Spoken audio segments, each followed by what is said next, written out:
जो education department के अंदर जो क्वालिटी आनी चाहिए थी वो आज नहीं आ रही है।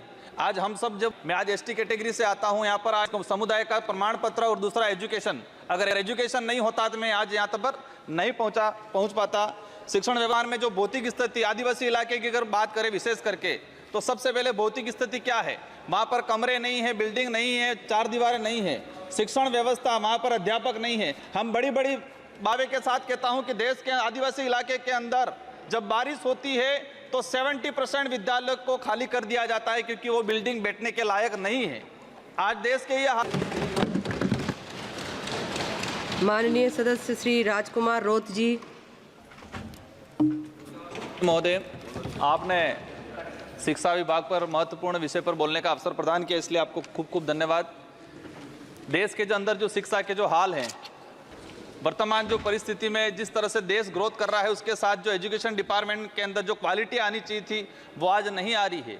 आज हम सब जब यहाँ हैं, मैं आज एसटी कैटेगरी से आता हूँ, यहाँ पर आया हूँ, इसके पीछे दो कारण हैं। एक तो मेरे समुदाय का प्रमाण पत्र और दूसरा एजुकेशन। अगर एजुकेशन नहीं होता तो मैं आज यहाँ पर नहीं पहुँच पाता। शिक्षण व्यवस्था की अगर बात करें, वर्तमान में जो भौतिक स्थिति आदिवासी इलाके की अगर बात करें विशेष करके, तो सबसे पहले भौतिक स्थिति क्या है, वहाँ पर कमरे नहीं है, बिल्डिंग नहीं है, चार दीवारें नहीं है, शिक्षण व्यवस्था, वहाँ पर अध्यापक नहीं है। हम बड़ी बड़ी बात कर लेते हैं, हम कहते हैं देश ग्रोथ हो रहा है, ये हो रहा है, विकास की ओर जा रहा है, लेकिन मैं आज दावे के साथ कहता हूँ कि देश के आदिवासी इलाके के अंदर जब बारिश होती है तो 70% विद्यालय को खाली कर दिया जाता है क्योंकि वो बिल्डिंग बैठने के लायक नहीं है। आज देश के ये हालात है।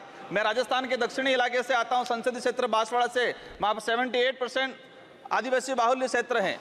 वहाँ पर मेरे उस इलाके के अंदर हायर एजुकेशन हो या अपर एजुकेशन हो, उसमें स्थिति ये बनी हुई है कि एक एक कमरे के अंदर, सभापति महोदय, मैं मंत्री महोदय के ध्यान में लाना चाहूँगा कि देश के उस ऐसा कोना भी है जहाँ पर 3-3, 4-4 क्लास के बच्चे एक रूम में बैठते हैं, 6वीं, 7वीं, 8वीं, 9वीं, और हम दावा कर रहे हैं कि देश को गति की ओर, प्रगति की ओर ले जा रहे हैं, अमृत महोत्सव की ओर ले जा रहे हैं। एक कमरे में 4 क्लास के बच्चे बैठेंगे, टीचर किसको पढ़ाएगा, और वो बच्चा डिग्री प्राप्त करके कहाँ जाएगा, क्या करेगा आगे जाके, उसका भविष्य अंधकार में जा रहा है। माननीय सभापति महोदय, देश के वर्तमान के अंदर जो पॉलिसी ला रहे हैं, नई शिक्षा नीति मेरी समझ के अनुसार प्राइवेटीकरण को आगे बढ़ाने का नीति है। इसमें सीधा सा एक ला दिया गया है कि 6 साल का बच्चा होगा वही पहली क्लास में एडमिशन लेगा। देश का कौन सा परिवार ऐसा है, किस समुदाय के कोई व्यक्ति ऐसा है जो 6 साल का बच्चा होगा इसके बाद एडमिशन कराएगा?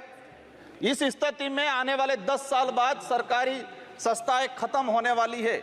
आज प्राइवेट स्कूल में 3 साल का बच्चा एडमिशन ले रहा है, और हम नई शिक्षा नीति में ला रहे हैं कि 6 साल का बच्चा होगा, इसके बाद पहली क्लास में एडमिशन लेगा, कहाँ जाएगा वो? इस स्थिति में आने वाले समय में सरकारी सिस्टम खत्म करने की जो नीति ला रहे हैं वो कहीं न कहीं घातक है। माननीय सभापति महोदय, देश के अंदर जो गति है, नवोदय विद्यालय और केवी, हम मानते हैं कि देश के अंदर जो ब्यूरोक्रेसी है, कोई भी व्यक्ति को आने का अवसर मिला है वो नवोदय है, लेकिन जो वर्तमान में स्थिति बनी हुई है कि जो केंद्रीय विश्वविद्यालय है इसमें 8,88,000 आवेदन आए। पूरे देश के जो केंद्रीय विद्यालय, इसमें 8,88,000 प्रवेश कितनों को मिला है?